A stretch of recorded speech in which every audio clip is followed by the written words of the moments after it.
Whoa, I'm back. Yeah, part 2. Yeah, Ludite. It's disgusting. I have to reload this, no doubt. 6 minutes in, 3 to go. And then we got great text next. Oh, it's going to be so much fun. I have really come to appreciate the natalist community here on YouTube. Fucking weasel. It's an appreciation. Weasel. All of us would prefer non-suffering via non-existence relative both to ourselves having come into being and to non-existers not having come into existence. But I responded, your ought, as you located in the realm of preference, exemplifies a hypothetical imperative conditional upon desires or values. No. The only condition is how accurately you understand whether or not the desire or the mechanism or the action has what its end result is. And if the end result is catastrophe, blood, horror, screams, well, that's called failure. And if the end result is that somehow you get through your life benignly without causing anything any harm, which is nearly impossible, yeah, then you might be able to say some sort of success, maybe? No, you just didn't make as big a mess. Not making a mess isn't something to, wear a badge of honor and pride. I didn't wet my pants today. I mean, that's not winning. That's just not failing preposterously. And that's what makes your argument so flaccid. But what's really disgusting is that instead of arguing that subject, you're such a weasel, you're attempting to evade the subject altogether with this bullshit rhetoric that somehow it isn't philosophy. Fuck you. But there is no categorical normativity to the effect that one ought to embrace said hypothetical. To which he responded, what is the basic value? The basic value is suffering. If you disagree, then you have to show me a value greater than suffering, and which is not based on your personal preference. Now, first, it's ironic that I would have to demonstrate a non-preferentially substantiated value after he himself located moral normativity qua preference. Yeah, well, whatever. That's not what he did. So again, that's just bullshit. The concession of the truth. Again, you're just not. And you're doing it deliberately. But yeah, you're just not taking the one single step you have to take, one step lower, and then it's all right under there. Okay, it's like in physics or chemistry. I mean, there's a step. You go back lower, and then, oh, okay, I get it. There's a dynamic underlying that dynamic, and the dynamic is the ability of sentient creatures to feel. That isn't. It isn't a matter of preference whether or not, if there's a mouse in a trap, whether it's not going to have a good day. It's a fact that it's not going to have a good day, and that's not subject to your preference. It's just a fact that the suffering is not good. Preference has to do with conditioning. It has to do with desire. It has to do with words like hunger. Okay, those are different kinds of mechanisms that clearly project value into the world. They don't acknowledge something's value. Chocolate cupcake, we don't acknowledge the value of chocolate cupcake when we become hungry for it. All right? No, we then create the sense of value. We don't make cupcake valuable. We don't make it have a welfare. We're still the one with the welfare. We're the one creating the value. So again, there's two things you're not getting. First, you're not getting that one step smaller, the quanta of value. And then you're not getting that we, in our position, are doing two things. By being sentient, we're creating value all the time because we're having a conscious experience. So if the fact that we are dissatisfied, our preferences aren't being satisfied, means that we could be in a negative state because of that, or a positive state if we were inflicted or imposed with a bunch of desire. Then we could be thinking we're accomplishing something by chasing the Cheeto. So as that entity, we're creating value. And then we're an analyzer, and we're the witness, the thing, and we're judging this. We're one of the things in one of the rats in the maze, clearly. And so then we can judge ourselves and our desires and what we take and what we do. We can see the economy of our own car, so to speak, as we commentate on the function of the car city. And those are two different things, two different roles we're playing, but the relationship between them is the fact that intelligence has an opinion and your desire has an opinion. And there's this recognition that the intelligence has the superior opinion. But worse still, the ontological theory I'm fallibilistically subscribed to denies the existence of value as something over and above, as it were, the descriptive and normative act of evaluation, whether subjective... Oh, so value over the descriptive act of evaluation. No, I'm not going to go anywhere with that. Or intersubjectively embraced. Yeah, well, whatever. This intersubjective stuff is irrelevant. Agreement is irrelevant. All that matters is whether you have an argument to make or not. And the point being made is you have no argument. If suffering isn't the kernel, if it isn't the core, if it isn't the quanta of value, then what is your projection? What is your statement? What is your theory of what has the substance of the value? And if you're going to say it feels good to take a shit, that's going to be kind of a lame argument, because it only feels good because it feels bad if you keep it in there forever. Get it?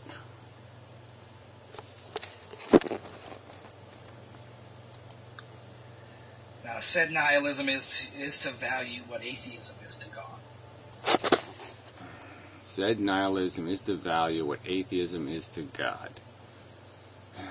Well, again, you can claim some right to say value is a figment, is a fable, and I'll just claim my right that you have it exactly backwards, exactly upside down, that it only through some sort of malicious nonsense could anybody say, I will deny the fact that I experience good or bad conscious states and pretend they are all the same, or they could be described as all the same, or they could be described as upside down, and that would still be accurate. It would be accurate to say suffering is fun and fun sucks. No. His demand, in light of our disagreement, is as misguided as Wayward Horizon's contention that moral nihilism endows contradictory moral beliefs. Well, you already did this one before, but the fact of the matter is that it sort of comes down to this bottom line, that unless you're proposing the non-existence, that means it is in fact true, that it wouldn't matter whether there's a nail in your eye or there isn't a nail in your eye, and you're saying that that's the truth.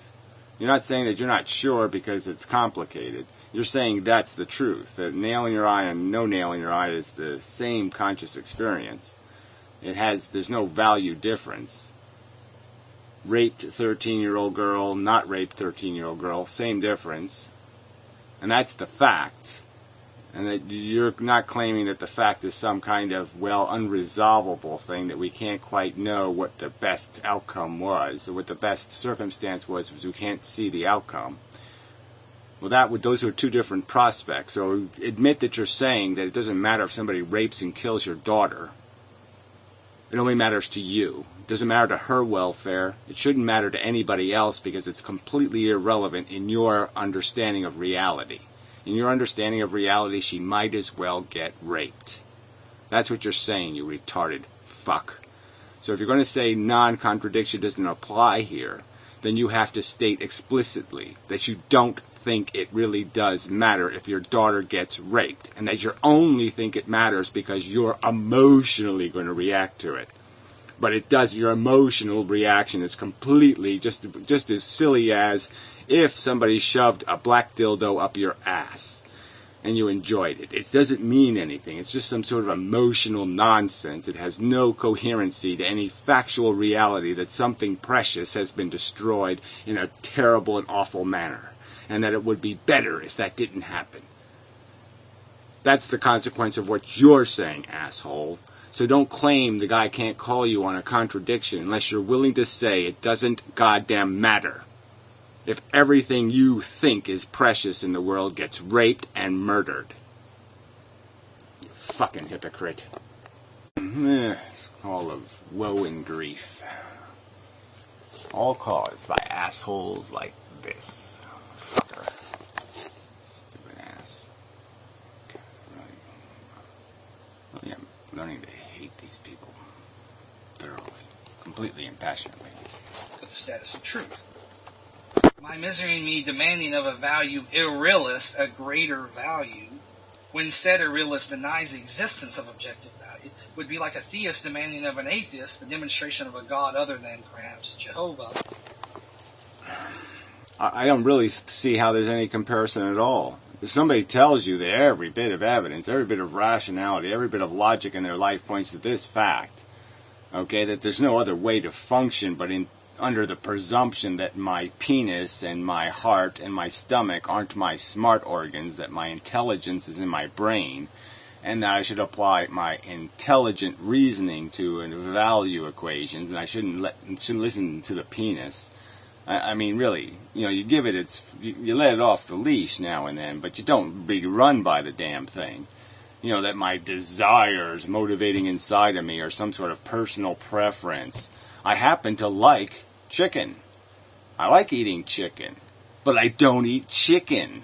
You get it?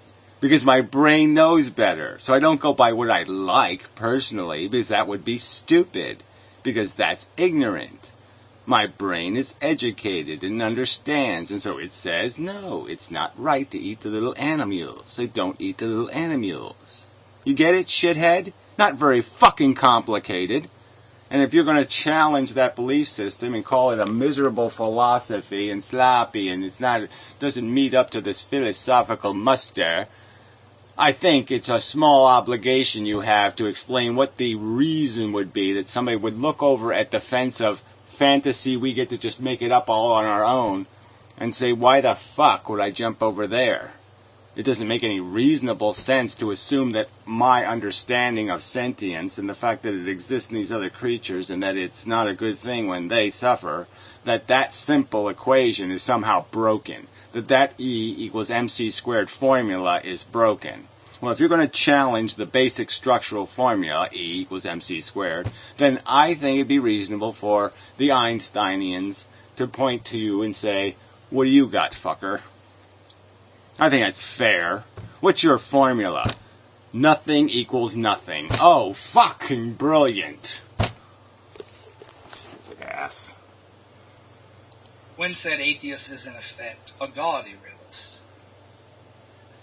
Now it may inspire incredulity, but my misery in me's philosophic devolution managed to augment itself.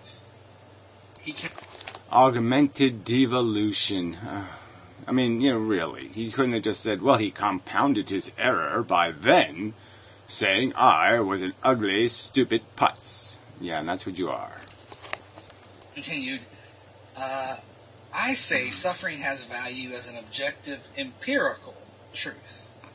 Show me how this is not the case aside from saying it is just your personal preference. Now, of course, there is absolutely no empirical evidence that value exists objectively. He wasn't talking about value existing objectively. He was talking about suffering existing objectively and objectively being inescapable, beyond a reasonable doubt proof that suffering is a negative component in the universe, that it is not a good thing, it is to be minimized rationally.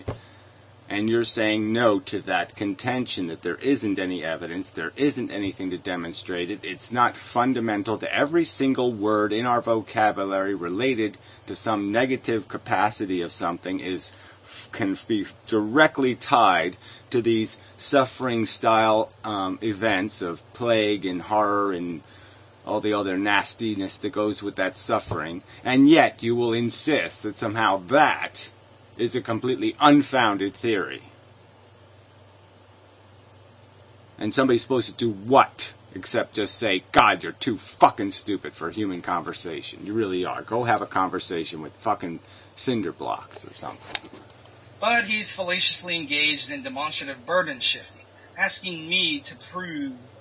No, he's not asking you to prove a motherfucking thing. He's asking you to come up with some kind of, even a preposterous, stupid, aliens put tires around her head and then her head fell off kind of bullshit. Some kind of preposterous theory that explains the size 14 Bruno Mali footprints on the goddamn sidewalk. He's asking for some kind of wacky, loony, motherfucking cunt bastard theory that can do something like just even get through the door of rational without your brain exploding. Let me see you do it. Let me see you contrive your wacky zero theory that nothing matters.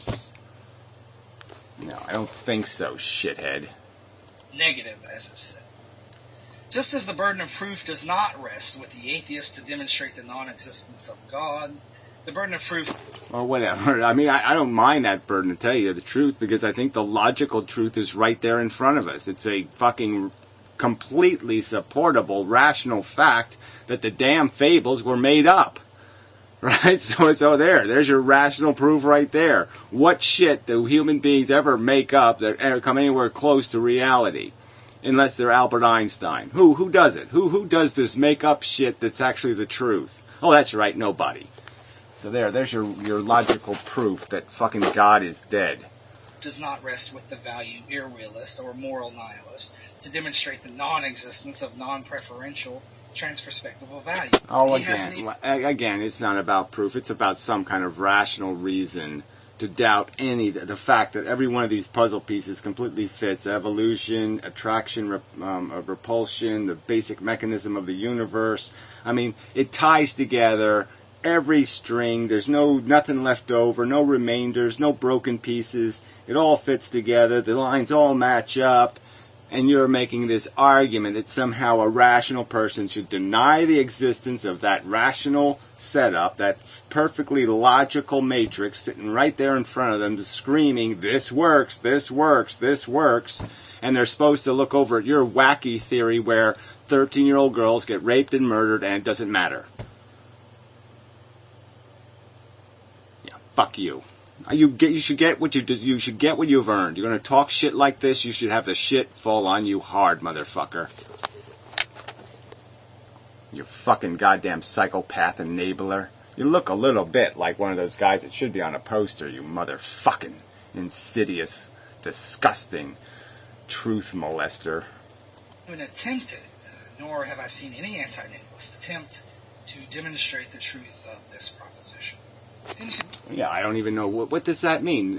They haven't attempted to what? Demonstrate the proof that sentience, the capacity to feel, is a manifestation of our brain function.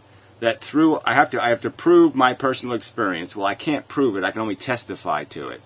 But I'm telling you, it's as lucid as any other claim I'm making about existence. So if I tell you a rock is brown and I do all this other stuff and it's all accurate, I'm saying this perception I have that this suffering thing matters is just as rock solid as every other single thing in my consciousness. And it's that strong. I'm not like, okay, I barely see the ghost over there. Sometimes when I squint my vision, I can barely see the ghost of suffering. No, it's not like a ghost. It's not like any of that shit. It's as solid as my belief in the ground underneath my feet and the sky above my head. It's one of the most solid perceptions in my entire conscious realm that this suffering thing is real, that it has a decidedly negative fucking character. So there's that testimony. Now my second argument to you is that it's demonstrated in the behavior of every single other animal with a brain on this planet. None of them run to suffering and run away from comfort. None of them. Not a single one, except for the ones we've defined as psychotically crazy. Now those two pieces of evidence should be enough to convince anybody who's fucking reasonable. They really should. You're quite obviously not reasonable.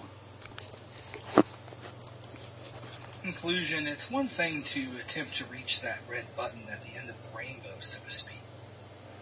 But I implore you, anti-natalists, please don't shit all over philosophy on your way there.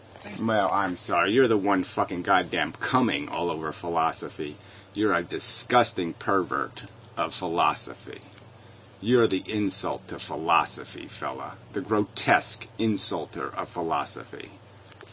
I don't have to make an argument. That's what philosophers should be doing, running away from their obligations to make an argument. I don't have to argue against the existence of God. I don't have to do anything. Well, I think you do. If people believe it, then you have an obligation to show them how their belief is wrong.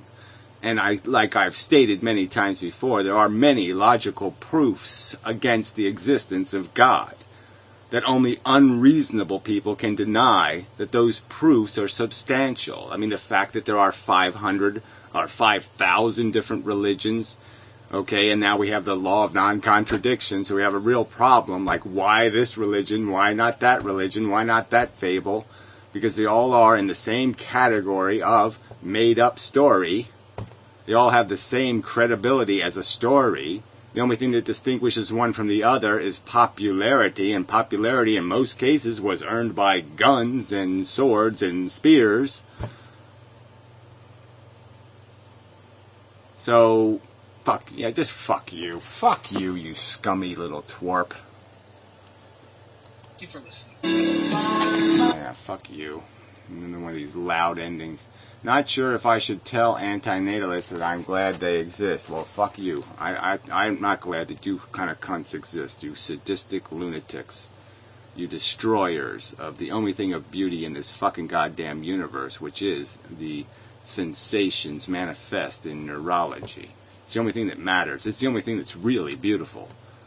And you're pissing on it. You're saying it doesn't exist as a meaningful experience because you suck. Just because you're going to lose an argument, you're going to destroy argument altogether. You're going to destroy the rationale, the logic, all the hard work the human race does to develop an understanding, and you're going to tear it all down so you can make some wacky claim that when I'm on LSD, the truth is that trees talk. Well, that's not the goddamn reality. That's your fucking testimony from the wacky bin, all right? Doesn't have anything to do with anything fucking goddamn real. I mean, you're just a piece of pus, you fucking piece of shit. And fuck you. As stated, I hope you get exactly what you have earned with this nonsense. I hope the zero falls right the fuck on you hard. Anyway, I wouldn't bother with Piro. Piro's just an asshole. He did some response video to Grey Text and more of this. Fuck you, Piro. I'm just so sick of your fucking relativism, subjectivity bullshit. You haven't made a fucking video that meant a goddamn thing to me in 3 fucking goddamn years. You're just such a fucking waste of time and space. Phantasmagorical pussy shit. Let's get on to Grey Text. Okay. Flabby ass. Alright, so he just goes through this whole first 4 minutes of just blah, blah, blah, blah. He's going to redo a response video to Trick, who's still being awful polite to these assholes, which I don't know why they bother. Take care, Trick. Smiley face, blah, blah, blah. No. Fuck you. Why are you interacting with these assholes? They just don't deserve it. They don't deserve that acknowledgement. They should just be told what they are. Their argument should be destroyed, and you should leave them with a fucking goddamn middle finger, because that's all they goddamn deserve. They're weasels and cheaters. Liars and slanderers. Fuck them. Anyway, the background is that Trick was making an argument about the fact that there is logic here. There's a continuity between these theories of value and reality, and you can't just wash it all away and say, I know it doesn't exist. That's bullshit. Something like that, anyway. Let's see what Flabby wrote down here. When I say objective, I mean as accurate as we can make it. And 2, exists externally to oneself, context dependent. But even those definitions pre-propose a great deal. How do we assess it? From what perspective? From how many perspectives? Which perspective are the most important? Well, again, I'm just saying that the analysis of the game, we can understand If somebody says, let's judge car efficiency, we're not going to sit there and all fall down on the ground and just, oh no, how do we do that? It's too complicated. I don't know how to judge efficiency. Gas goes in, movement goes out. Gee, I don't know how to do that. Man, it's just way too complicated. You know, resources go in, working labor goes in, you know, movement of goods goes out. Oh yeah, I just don't know. Way too complicated. Yeah, right. Not that complicated. It appears we're living in a world of fools, so only Lutzes remain. Yeah, whatever. You've always been a spectator, so this appearance of yours is one you've been playing with the whole time you've been on YouTube, you flabby spectator, you disgusting, debaucherous troll. You know, you're a sadist is what you are. yeah, it's what you are. You're just a sadistic piece of shit. Yeah, fuck you. I mean, multiple videos about why this is not the case. But that's alright, nobody's under any obligation to watch them. Or refute them if they don't believe. Yeah, that's already been done. Look, pussy shit. You look, pussy shit. You've run from the argument, okay? Anybody who responds to you don't respond to anybody. So fuck you, you're a pussy. You insult people, and you don't allow yourself to be insulted. Fuck you. Piece of shit. But anyway, so I say the objective existence of a value does not then make the value objective. Right, so he's just claiming that, yes, I concede that you objectively, for your own preferential and personal reasons, think animals feel. I accept that that's objectively true, that you personally, for your own subjective, psychologically crazy reasons, believe animals feel. That it's completely just your psychological craziness that makes you think they feel. It's just some sort of preference, you know, like having a black dildo up your ass. Yeah, it's no different than you enjoying a black dildo up in your ass is you understanding that animals feel and can suffer. Yeah, so I concede that you have a delusion that animals suffer. It's that kind of bullshit he's doing. All right, and he's saying that these two things aren't the same. That the truth, acknowledging the fact that you care is one thing, but acknowledging that what you care about is actually care aboutable is another thing. And everybody can just, in chorus, let's all just say a big duh to the flabby retard. No one's arguing that, flabby retard. Duh. People want things, and sometimes they want things that aren't good for them. Duh. Yeah, we all got that, retard. Okay, that's not what's being argued here. Flabby ass, flabby brain, stupid motherfucker.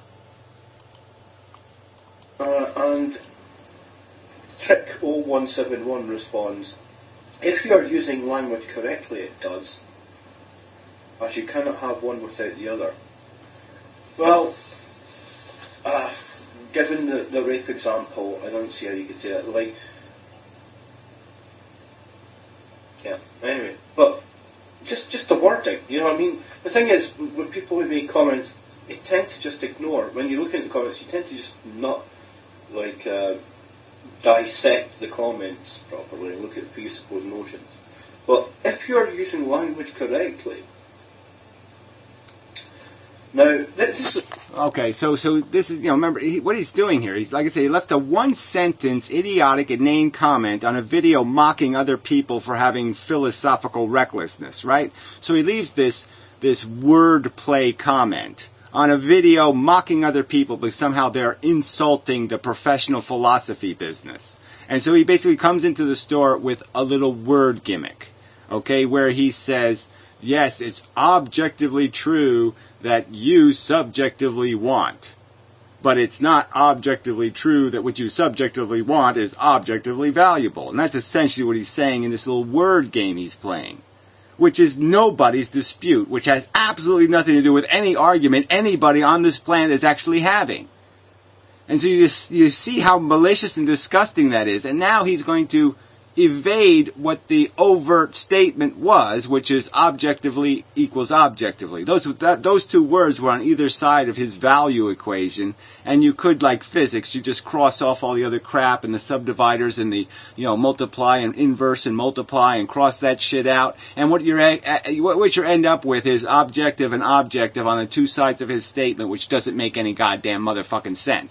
Because if you're saying objective on one side and you're saying objective on the other side, you're kind of fucked, because you've just said objectivity leads to objectivity. So fuck you, you lying piece of fat, flabby pus. This is a major error. You know, how is language correct? What is... I mean... Alright, so this is what Pirro did in his video. He played this, he made this stupid, idiotic comment. Like, look, language, people have all kinds of definitions for words. Yeah, and that's the whole argument being made, that that's a contradiction, you motherfucking cunt. That means the fucking language is logically broken, and that we should, as a first step, fix that. Because that's right, you can't have a logical conversation in a world where words mean different things. That's not gonna fucking goddamn work. So if you don't have a language of common definition, then you might as well say fuck you to having a conversation, you stupid asshole. It doesn't mean the language is correct. It means the language is broken. If it was a fucking goddamn programming language, you wouldn't goddamn use it, because you'd say, God damn it, it has 4 words for the same function. You can't do that. The function can't work here and not work there, not work here, not work there. You can't put all these conditions on words.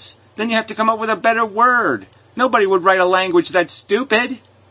So you concede the language is broken. And you apply a little bit of caution. And you say, in some cases, you know what, we can't say the word spontaneous. You know what, we should say in a whole sentence, appears to not be a random event, or some kind of bullshit like that.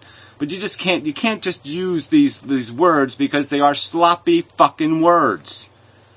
And that would be the rational person's observation. But instead, you irrational assholes think the language is actually correct. Not that it's broken. That it somehow is the function of language to confuse and distort and pervert things by having contrary definitions. That's somehow the function of language. No, that's exactly a dysfunction of language. That's the definition of a language that doesn't fucking work. Assholes. Language is a symbol we use a simplistic symbol we use to represent. Oh, bullshit. It's just a category. It's just a bunch of words that describe and establish categories. That's all language is. Categories. Every fucking word is just a fucking category, or it's a function. There's just functions and categories. Deeply complex ideas. So how can the symbols be correct? You know, how could a one word be correct? Yeah, well, the one word 7 is correct, okay? 7 describes, it's a category title. The things that are 7-ish go into the 7-ish category. I'm not going to have to keep making these arguments. This is just fucking goddamn simple. Words establish categories. Formulas establish relationships between categories. That's the math of logic in the real world. That's philosophical logic. When it does nothing to fully define the thing. Well, again, I think we have lots of words and we have lots of capacity to fairly completely describe something. You can write a whole book on dragonflies. I've seen people do it. There's all kinds of categories, words, pieces of language. Then you can write extensively about all the nuance of the relationships.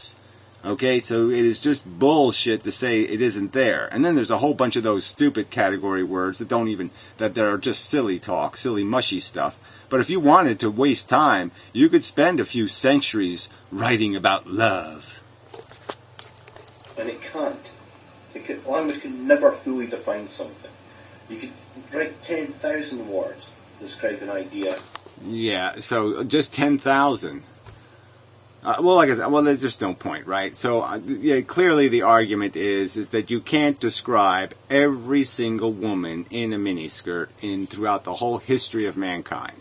That's right. Nobody has enough time to categorize and fully describe every single hot ass in a miniskirt throughout all of human history. Yes, no one can do that. We can't catalog it all. But yeah, I think I could put together a few sentences that says it all. And people still might not get what you mean. Fuck you. And now they're evasions. Now they're using language to evade the fact that we know certain things, like hot water is hot. It's of substantial warmosity. We'll just all talk like Professor Anton. Cold water makes my nutsack shrink. There's lots we can do with language. But anyway, that aside, if you're using language correctly, now language isn't objective. There's no objective definition of objective. There's no objective definition of objective. Well, I know we have to agree on one, but I'm just saying that it's an established understanding of the concept of objective. The concept of objective is I'm participating in a game. I can participate it on the game level, or I can climb above it, see my player, and see the whole game. That's called advancing your perspective from subjective to objective. Now, that's not that many words. It's not that complex a concept, and I think anybody who's a little bit honest to reason would say, yes, that's a pretty reasonable description of what objective means. You have some counter theory, fucknut?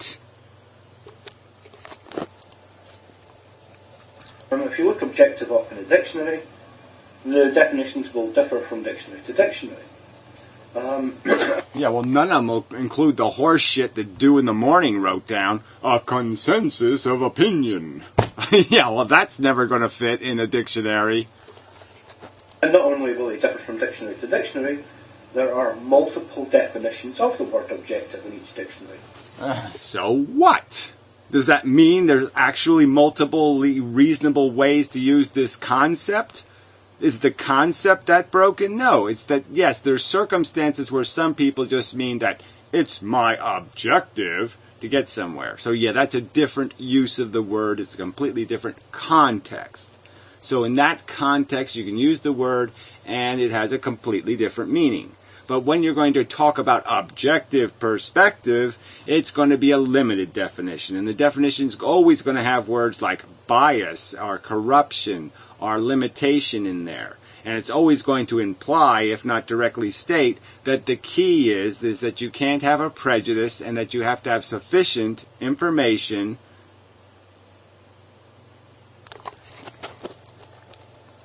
I imagine. So, there's no objective as in one ultimate right answer and all the rest are wrong, which is implied when people say... So there's no one right answer. So here, Luddite in return, in his cunt video, explicitly states, I'm not vulnerable to this contradiction argument.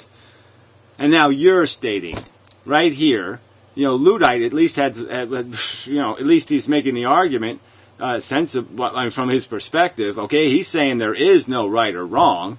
You're fucking idiotic enough to say, oh, there's multiple right and wrong answers at the same time. No, there aren't. It either is or it isn't. Its outcome will be either above 0, plus 1, or minus 1. There's no